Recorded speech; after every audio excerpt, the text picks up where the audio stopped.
احسان اللہ صاحب کا اور عرفان اللہ جی کا کہ انہوں نے جو ہے بہت ہی اچھا پروگرام، جو کہ مجھے لگتا ہے کہ بستی میں اس طرح کا پہلا پروگرام ہو رہا ہے، اور اس پروگرام کو آرگنائز کیا ہے. اور اس پروگرام میں جن لوگوں نے مل کر محنت کر کے اس پروگرام کو کیا ہے، سب کو میں دھنیہ دینا چاہتا ہوں.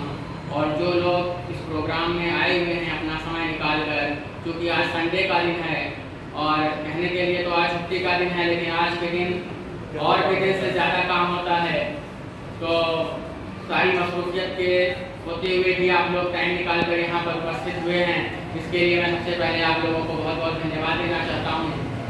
اور آج کا دن یعنی 18 اگست 2024 ہے، اور آج کے دن ہی علامہ سینانی فضل حق خیرآبادی صاحب کا جو ہے آج شہادت کا دن ہے.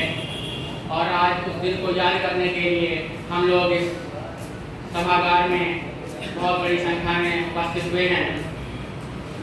اور انہی باتوں کے ساتھ میں کہنا چاہتا ہوں کہ فضل حق خیرآبادی جو ہے سیتا پور کے خیرآباد میں 1797 میں ان کی پیدائش ہوئی تھی.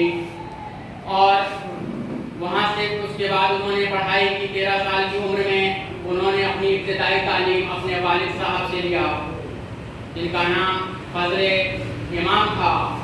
اور وہ ذہن کے بہت ہی ذہین اور بہت شارپ مائنڈڈ تھے، جس کی وجہ سے انہوں نے قرآن کا حفظ جو ہے صرف 4 مہینے میں ہی انہوں نے مکمل کر لیا تھا.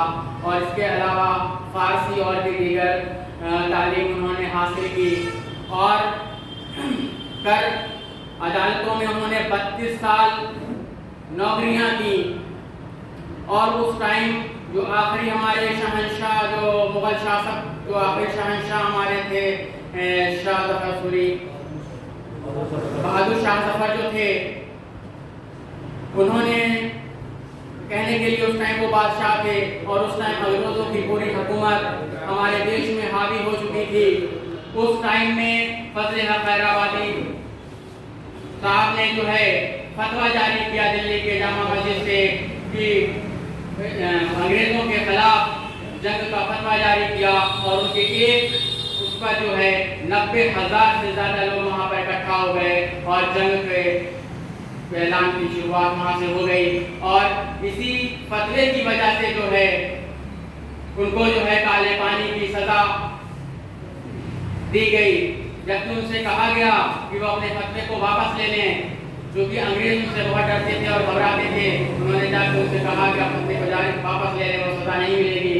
لیکن انہوں نے اپنے باتوں پر وہ قائم رہے کہ نہیں، مجھے کوئی بھی سزا مل جائے، مجھے جیل میں جانا پڑے، پھانسی کی سزا مل جائے، لیکن میں اپنے فتوے کو واپس نہیں لوں گا. اور جس کی وجہ سے ان کو دلی سے لکھنؤ لایا گیا، اور لکھنؤ میں ان کے اوپر مقدمہ چلا. اور مقدمہ چلنے کے بعد انڈمان میں ان کو جو ہے کالے پانی کا جو جیل انگریزوں نے بنایا تھا، وہ پانی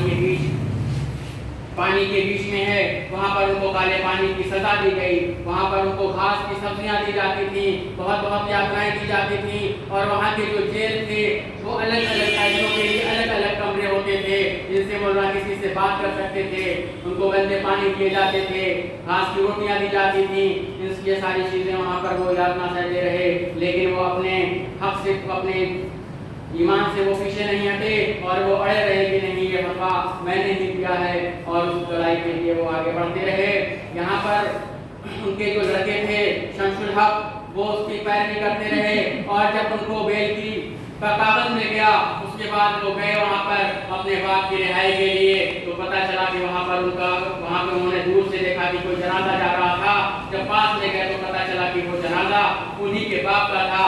تو پھر وہاں پر انہوں نے وہیں پر ان کی مٹی منزل کر دی، اور مٹی منزل کر کے وہ واپس چلے آئے. اور آج بھی فضل حق صاحب کا وہاں پر جو ہے وہ قبر بنی ہوئی ہے، جہاں پر لوگ زیارت کرنے کے لیے جاتے ہیں.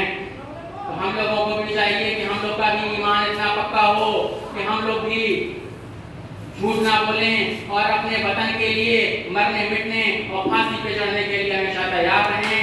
اور انہی باتوں کے ساتھ میں اپنی وانی کو ورام دینا چاہتا ہوں. جے بھارت.